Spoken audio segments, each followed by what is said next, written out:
Adobe Illustrator হচ্ছে বিশ্বের অন্যতম শক্তিশালী এবং জনপ্রিয় একটি সফটওয়্যার যা প্রায় সব প্রফেশনাল ডিজাইনাররা ব্যবহার করে থাকেন।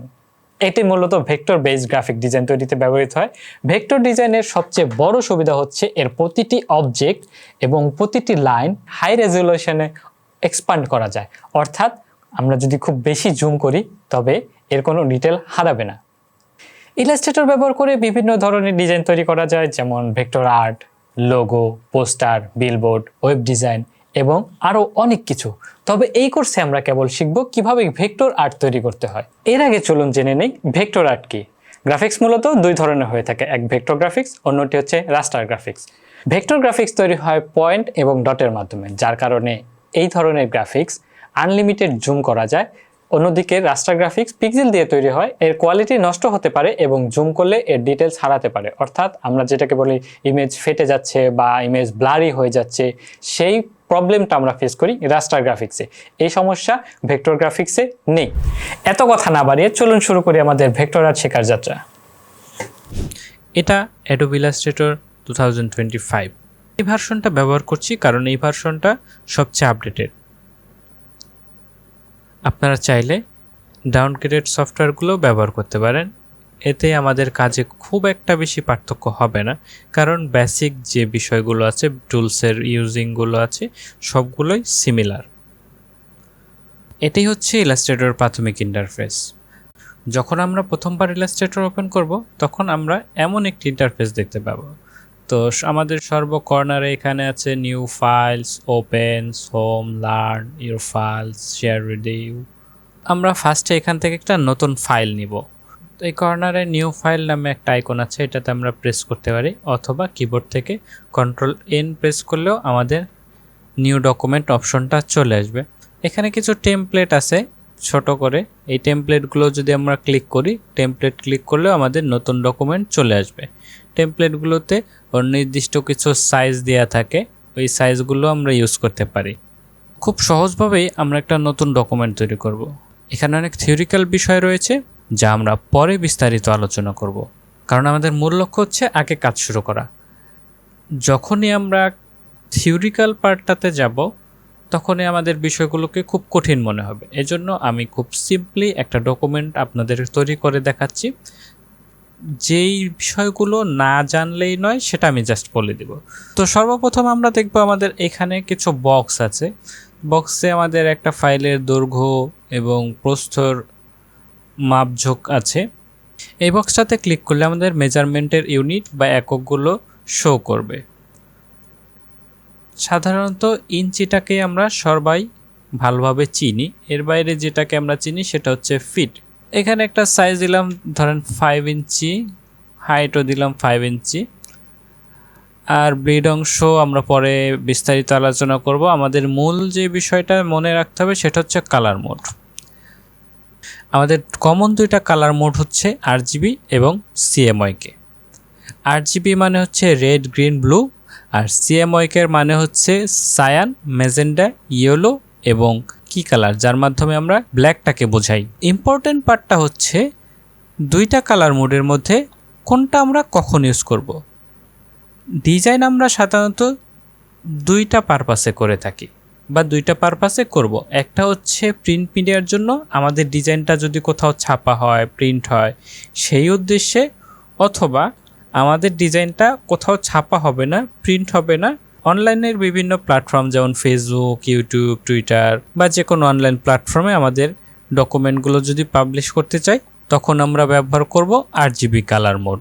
এর কারণ আমাদের প্রিন্টারগুলো অথবা প্রিন্ট মেশিনগুলো এই কালারটা সাপোর্ট করে। এই চারটা কালার দিয়ে সে পৃথিবীর সব কালার তৈরি করে এবং আমাদের কম্পিউটারের যে ভিজুয়াল গ্রাফিক্স সেটা RGB কালার মোড ব্যবহার করে। এজন্য আমরা যদি কখনো কোনো কিছু প্রিন্ট করার উদ্দেশ্যে কাজ করি তখন CMYK দিব, এবং যদি আমরা কোনো কিছু অনলাইনে পাবলিশ করার জন্য অথবা নিজে দেখার জন্য করি তখন RGB কালার মোড দিব। তো আমরা RGB কালার মোড দিয়েই শুরু করি। তারপর আছে রাস্টার ইফেক্ট। রাস্টার ইফেক্টে এখানে চারটা অপশন আছে আপডেটেড ভার্সনে, এবং আগের ভার্সনগুলোতে আপনি তিনটা অপশন পাবেন, মিডিয়াম, হাই এবং স্ক্রিন। আপাতত আমরা মিডিয়াম মোডেই কাজ শুরু করি।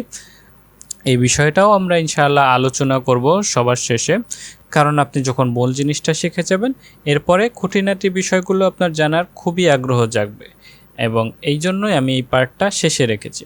তো সবশেষ এখানে আমরা ক্রিয়েট বাটনে একটা ক্লিক করে দিব। চলে আসলে আমাদের নতুন ডকুমেন্ট। আমরা যখন কোনো ফার্মেসিতে যাই একটা প্রেসক্রিপশন নিয়ে, ফার্মাসিস্টের কাছে সে প্রেসক্রিপশন দিলে সে খুব চটজলদি ওষুধগুলো আমাদেরকে বের করে দেয়। এটা কিভাবে সম্ভব? কারণ সে তার শেলফগুলোকে নিজের মতো করে সাজিয়ে রেখেছে। মাথা ব্যথার ওষুধ এক পাশে, পেটে ব্যথার ওষুধ এক পাশে, জ্বরের ওষুধ এক পাশে। তেমনিভাবে আমরা আমাদের ইলাস্ট্রেটরটাকেও নিজের ইচ্ছা মতো সাজিয়ে নেব। আমরা ওয়ার্কস্পেস নিজের কাজের ধরন অনুযায়ী সাজিয়ে নিতে পারি। এখানে ওয়ার্কস্পেসের এই নির্দিষ্ট আইকনটি ক্লিক করলে মাল্টিপল অপশন দেখা যাবে। আমরা দেখতে পাচ্ছি এসেনশিয়াল, ক্লাসিক, লেআউট, টাইপোগ্রাফি সহ আরও কিছু প্রিডিফাইন্ড সেটআপ। এগুলো বিভিন্ন কাজের জন্য আলাদাভাবে সাজানো থাকে। ওয়ার্কস্পেস সাজানোর মূল কারণ হলো প্রয়োজনীয় টুলস বা ট্যাবকে সহজেই হাতের কাছে রাখা, যাতে কাজের গতি বাড়ে এবং সহজেই কাজটা করা যায়। আমি সাধারণত সবসময় এসেনশিয়াল ক্লাসিক প্রিসেটটা ইউজ করি। এটাতে ক্লিক করলে আমাদের নতুন করে একটা ওয়ার্কস্টেশন বা ওয়ার্কস্পেস তৈরি হবে। আমি সবসময় আমার এই লেবেলগুলোকে একটা রোতে সাজিয়ে রাখি যাতে কাজ করতে সহজ হয়, এবং এই আইকনটাতে ক্লিক করলে লেবেলগুলো শো হবে এবং আবার ক্লিক করলে আইকনগুলো হাইড হয়ে যাবে। এখন আমাদের সেটআপ পুরোপুরি রেডি আর আমরা কাজ শুরু করার জন্য তৈরি। এবার আমি এখানে একটা ডিজাইন করব এবং সেটাকে সেভ করব। সাপোজ আমি এরকম একটা কিছু ডিজাইন বা ড্র করলাম, এই ফাইলটাকে এখন আমি সেভ করব। সেভ করতে আমাকে কিবোর্ডের Ctrl+S বাটনটা প্রেস করতে হবে। প্রেস করলে এইরকম একটা ইন্টারফেস আসবে। আমি সেম কাজটা ফাইল মেনুতে গিয়ে এখানে সেভ আছে, এখান থেকে সেভে ক্লিক করলেও চলে আসবে। এই ইন্টারফেসে আমরা দেখছি আমাদের ফাইলটা কোথায় সেভ করব, কম্পিউটারে নাকি ক্রিয়েটিভ ক্লাউডে। ক্রিয়েটিভ ক্লাউড হচ্ছে অ্যাডোবি ইলাস্ট্রেটরের একটা ক্লাউড স্টোরেজ, যেমন আমরা গুগল ড্রাইভে রাখি, সেটা যদি আমরা লিঙ্ক করে রাখি এরকম একটা অপশন আসবে, আমরা চাইলে ক্লাউডে সেভ করে রাখতে পারবো। আমাদের অনেকেরই ক্রিয়েটিভ ক্লাউডের অ্যাকাউন্ট নেই এবং এখানে স্টোরেজ নেই, তো আমরা সবসময় সেভ অন ইউর কম্পিউটার এই অপশনটা চুজ করব, এবং এই অপশনটা যেন বারবার না আসে সেজন্য আমরা এখানে ডু নট শো অ্যাগেন বারটাতে টিকমার্ক দিয়ে দিব এবং সেভ অন মাই কম্পিউটার দিব। এখানে সেভ দেওয়ার পরে সেভ অ্যাজ নামে একটা ইন্টারফেস আসবে এবং আমাকে ফাইল লোকেশন চুজ করতে বলবে যে আমি ফাইলটা কোথায় সেভ করব। আমার পছন্দ মতো একটা লোকেশনে আমি সেভ করে নিব।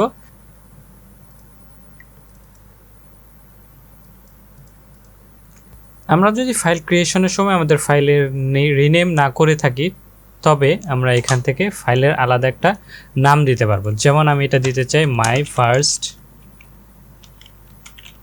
ডিজাইন।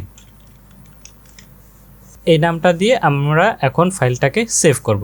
এখানে সেভ বাটন আছে, সেভ বাটনে প্রেস করলেই আমাদের ফাইলটা সেভ হয়ে যাবে। এখানে আরেকটা ইন্টারফেস আমাদের আসবে, সেটা হচ্ছে আমাদের কোন ভার্সনে সেভ করব ফাইলটা। অনেক সময় প্রিন্টিংয়ের ক্ষেত্রে আমাদের পুরনো ভার্সনে সেভ করা লাগে, যেমন সব পিসিতে আপডেটেড ভার্সনগুলো সাপোর্ট করে না। এখন সবাই আপডেটেড পিসি এবং ভার্সন ব্যবহার করে, তাই আমাদের ডিফল্ট যে ভার্সনটা আছে সেটা দিলেই হবে এবং এটা আমাদের আপডেটেড ভার্সনগুলোতেও চলবে। তো আমি এখানে কোনো চেঞ্জ করলাম না, ওকে দিয়ে দিলাম। ওকে দেওয়ার ফলে আমাদের ফাইলটা সেভ হয়ে গেল। এখানে যদি আমি কেটে দিই এবং আমার ফাইলটা নিয়ে আসতে চাই এখান থেকে, তোমার এই ফাইলটা এখানে চলে আসলো। এভাবেই আমরা একটা নতুন ডকুমেন্ট তৈরি করব এবং সেই তৈরি করে সেখানে ডিজাইন করে ফাইলটাকে সেভ করতে পারবো।